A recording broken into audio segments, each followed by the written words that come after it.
Welcome to The Explainer. Today, we're peeling back the layers of two legendary, absolutely tragic figures to reveal the hidden truths pulsing right beneath their stories. We're looking at Christopher Marlowe's Dr. Faustus and Oscar Wilde's Dorian Gray.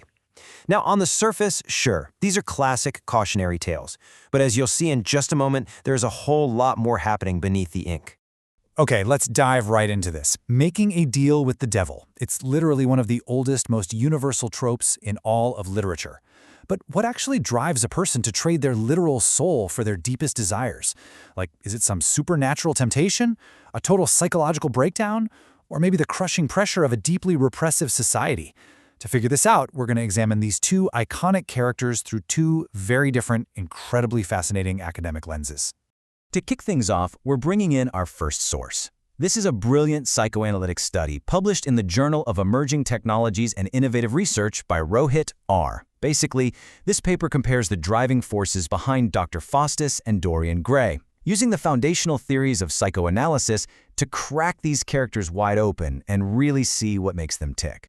Let's establish our baseline here. On one side, we have Dr. Faustus. He makes a knowing, calculated, entirely literal pact with the devil, trading his soul for ultimate magic, knowledge, and power. Then, on the flip side, we have Dorian Gray. His pact is completely unwitting. He casually, almost accidentally really, trades his soul to a portrait, just so he can hang on to his eternal youth and physical beauty. So they take very different paths, but both end up entirely surrendering their souls. Now, to build out our psychological framework, our first source argues that both of these stories aren't just supernatural thrillers. They're actually fierce, intense, internal battles of the human mind. To really grasp this, we need to talk about Sigmund Freud's concept of defense mechanisms. Essentially, these are unconscious mental processes that try to resolve the absolute war happening inside your head between the id, your primal animalistic desires, and the superego, your sense of morality and all those societal rules. Now, what's really interesting about this is how the author maps these abstract psychological forces directly onto the characters themselves. The internal battle becomes completely literal. Take a look at how this plays out. The id, that raw drive for pleasure. In Faustus, it is literally personified by the evil angels and the seven deadly sins. In Dorian Gray, it's the incredibly seductive Lord Henry. And then there is the superego, the moral conscience. For Faustus, it's the old man begging him to repent. For Dorian, it's the artist, Basil Hallward, who's just desperately trying to keep him on the straight and narrow. So what exactly happens when the id actually wins? Well, Faustus completely surrenders to his unchecked desires. He doesn't just dabble, he fully chooses magic for ultimate profit and power. He actively rejects his superego by completely ignoring the old man's pleas. He literally revels with the seven deadly sins. And in this total display of instant animalistic gratification, he turns invisible just to steal food and mock the Pope. He completely abandons all moral reasoning for pure, unadulterated pleasure. Dorian's psychological journey, though, is a bit more complex. To explain it, the source brings in Jacques Lacan's concept of the mirror stage. The crucial point here is this. Think about the very first time a toddler recognizes themselves in a mirror. That is the exact moment we create an ideal I, this perfect, flawless image of ourselves. But it's actually deeply alienating, because we can never actually live up to that perfect reflection. We just get caught in this toxic cycle of loving and hating our own image. And that brings us to Lord Henry's incredibly manipulative intervention. He tells Dorian, "You have a most marvelous youth, and youth is a one thing worth having. When your youth goes, your beauty will go with it."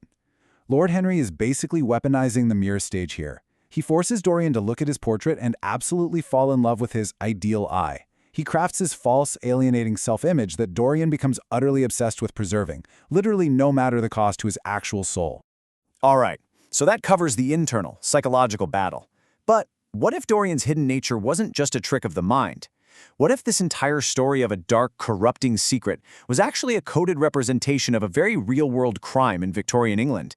This question totally changes how we view the text.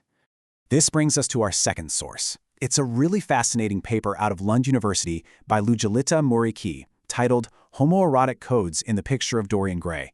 This paper argues that Oscar Wilde, who, remember, was famously imprisoned for his own sexuality, embedded hidden cultural codes right into this novel. He did this to explore same-sex desire right under the noses of a highly restrictive, openly persecuting Victorian society. To really get this, we kind of need to treat the novel like a cipher. Our source outlines 4 main codes Wilde used to disguise homoerotic themes. First up, aestheticism, the extreme worship of beauty. Second is Hellenism, which is the revival of ancient Greek social models. Third, we see persistent themes of secrecy and shame. And fourth, effeminacy, using these soft feminine aesthetics to signal a hidden alternative male subculture. Let's break these down and see exactly how they work on the page. Just look at this incredible quote from Basil Hallward describing his very first meeting with Dorian. He says he was filled with terror. He says Dorian would absorb my whole nature, my whole soul. Remember, Basil is supposedly just an artist looking at a subject, but this intensely passionate, fearful reaction. The source points out that aestheticism here is acting as a mask. It gives Basil this socially acceptable, artistic excuse to express profound, entirely taboo physical attraction toward another man. Next, we have the Code of Hellenism. To bypass the incredibly strict conservative rules of Victorian England, Wilde looked backward to ancient Greece, specifically the model of Hellenic pederasty. Now, this was an accepted social structure back then, where an older male mentor would guide a beautiful young man. It prioritized philosophical education and the appreciation of youth, totally sidestepping what Lord Henry calls the maladies of medievalism, which was really just code for the strict Christian moral rules of their own era. When we apply this Hellenic code directly to the text, the dynamic just clicks perfectly into place. Lord Henry absolutely fits the role of the older Hellenic teacher. His seduction of Dorian isn't framed as a traditional romance at all. It's framed as a classroom mentorship. He takes complete control of Dorian's mind, teaching him hedonism and philosophy. And in the coded language of the time, that mentorship signaled a much deeper, forbidden intimacy. And this brilliantly illustrates how Wilde balanced disguise versus reality. On the surface, you have a completely straight narrative. Lord Henry is married, Dorian is courting a female actress. It all looks perfectly conventional, but the reality is communicated through the aesthetic code. Wilde fills the novel with rose-scented studios, delicate perfumes, and highly stylized, effeminate descriptors. It was essentially a dog whistle to those who understood the culture, signaling a rich, hidden world pulsating right beneath that superficially straight narrative. But here's the thing, living a coded, hidden life in a society that literally outlaws your existence has a terrible, terrible cost. It's not just a psychological toll, it leaves a real-world trail of destruction. The source details how Dorian's secret life leads to the suicides of former close friends. Men like Sir Henry Ashton are exiled with tarnished names. Young gentlemen have their reputations permanently ruined. And we even see Dorian actively using the dark threat of blackmail against his former intimate friend, Alan Campbell, heavily leaning into the very real terror of exposure in Victorian times. So let's pull all of this together. Whether we're looking at Dr. Faustus through the lens of Freudian psychology or Dorian Gray through the historical codes of Victorian repression, the trajectory of destruction remains exactly the same.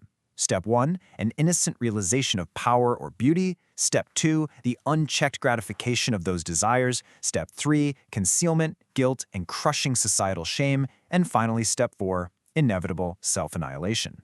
Which leaves us with this final thought to ponder. Whether it's a battle against your own internal, instinctual id, or a desperate fight to exist within a rigid, repressive society, is the cost of an unexamined life always total destruction? When we trade our authentic selves, either for instant gratification or just for societal survival, are we all, in a way, making our own deals with the devil? Think about that, and keep exploring. Thanks for joining me on this explainer.